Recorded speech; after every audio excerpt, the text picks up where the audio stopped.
Bonjour, bonjour. Je vous parle souvent de la méthode Imago. La méthode Imago, c'est la thérapie relationnelle Imago initialement prévue pour les couples.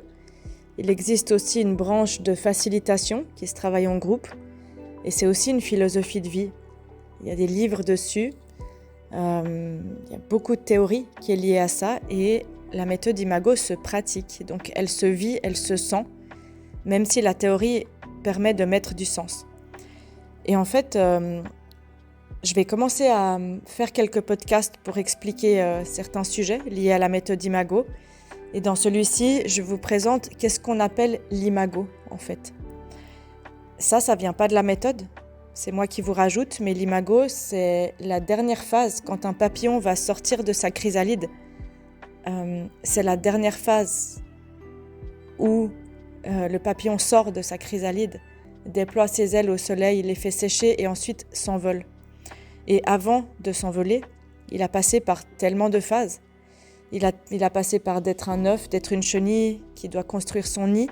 Une fois que le papillon est dans le cocon, il va devenir de l'acide, il va entièrement se liquéfier pour se reconstruire. Et en fait, après, il lui faut beaucoup d'énergie pour réussir à ouvrir le cocon, sécher ses ailes et oser s'envoler.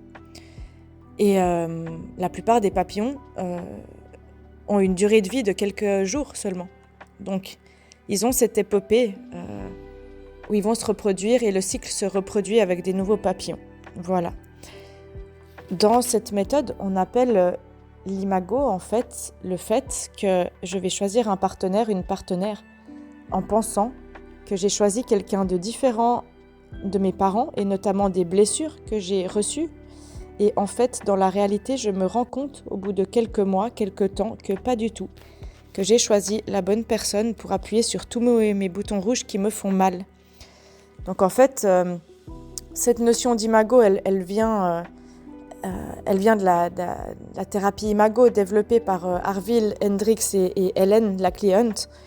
Et en fait, elle va reposer sur l'idée que je cherche inconsciemment, à l'âge adulte, un partenaire qui va ressembler positivement et négativement à mes figures parentales ou aux personnes qui m'ont marqué dans mon enfance, qui se sont occupées de moi.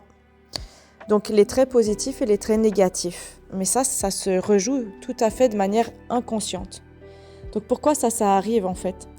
L'imago, c'est une empreinte émotionnelle.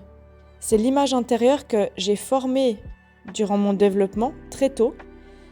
L'image que j'ai formée, que j'ai établie de ce que c'est d'aimer et d'être aimé, à partir des comportements de mes proches, à partir de ce qui se passe dans le lien avec mes proches. Donc on a tous et toutes une manière, une façon d'avoir appris à entrer en lien et à recevoir de l'amour qui est singulière, qui est particulière. Et ce lien, en fait, cette manière d'entrer dans la relation inclut les qualités qu'on a admirées et aussi les blessures qu'on a subies. L'amour qu'on a reçu et aussi la mouise qu'on a reçue, les comportements mal adaptés, tous ces messages répressifs qui nous disent « ne ressens pas ci, ne pense pas comme ça, ne bouge pas comme ça ». En fait, si un enfant, par exemple, il a grandi avec un parent distant ou critique, il pourrait, une fois adulte, être attiré par une partenaire qui, de façon inconsciente, réactive ce même schéma à l'intérieur. Et ça ne signifie pas qu'on veut souffrir, mais l'inconscient tente de réparer ses blessures anciennes à travers une nouvelle relation. Et du coup, je vais répéter le schéma. Je vais prendre une personne qui me fait revivre la même chose pour pouvoir transmuter ça. Et en fait, dans les deux sens, on se choisit comme ça. C'est pour ça que c'est beau de grandir en relation. Parce que quand on comprend ça, on peut en faire quelque chose. Et on peut en fait guérir mutuellement des très grosses blessures et des gros traumas. Et du coup, on pense qu'on a choisi quelqu'un de différent parce que notre esprit, consciemment, il recherche des qualités opposées à celles qui nous ont blessés. Mais en fait, l'inconscient, il est bien plus puissant. Et du coup, il nous pousse à choisir une personne qui va éveiller les mêmes dynamiques conflictuelles dans l'espoir illusoire de les résoudre. Et en fait, ça, c'est quand c'est pas conscient. Mais quand on met tout ça en conscience et que dans la relation, on met du sens sur les danses relationnelles et sur ce qu'on appelle la lutte de pouvoir, on peut en prendre soin ensemble et on peut vraiment guérir, vraiment grandir, vraiment évoluer et trouver un amour de qualité, un amour présent, un amour conscient qui se construit et le choisir. Et du coup, dans ce paradoxe d'imago, en fait, l'imago, je crois que je vais échapper à mon passé qui m'a fait mal, mais en réalité, je le rejoue. Et c'est une des grandes souffrances de l'amour, c'est se retrouver perpétuellement dans des relations qui nous rappellent nos premières douleurs affectives, en se sentant piégé, en échec. Et en fait, quand on n'est pas prêt à ce chemin, on change de partenaire. Alors qu'en fait, en général, on trouve la personne toute trouvée qui nous active le plus. Et du coup, nous, les thérapeutes et les facilitateurs Imago, on vous aide à mettre du sens sur votre danse à vous, sur ce que ça réactive. Et on n'a pas besoin toujours d'aller chercher dans l'enfance, parce qu'on prend ce qui est dans le présent, dans l'ici et maintenant, pour identifier l'imago. Et qu'est-ce qui me blesse, qu'est-ce qui me touche dans la relation actuelle, qu'est-ce qui se rejoue, et puis qu'est-ce qui vient en pilote automatique, et comment je peux travailler à une collaboration aimante pour me restructurer, me reprogrammer de manière positive dans l'instant présent. Et en fait, ça permet de fermer des grosses blessures. Et à l'image du kintsugi, d'accord, cet art japonais, quand on vient casser un vase et qu'on le répare après avec de la résine d'or, il est encore plus beau après qu'avant. Et c'est ce qu'on fait dans ce travail-là, dans ce processus en fait, où on accompagne les couples et les personnes à comprendre ça. Et c'est beau, c'est merveilleux.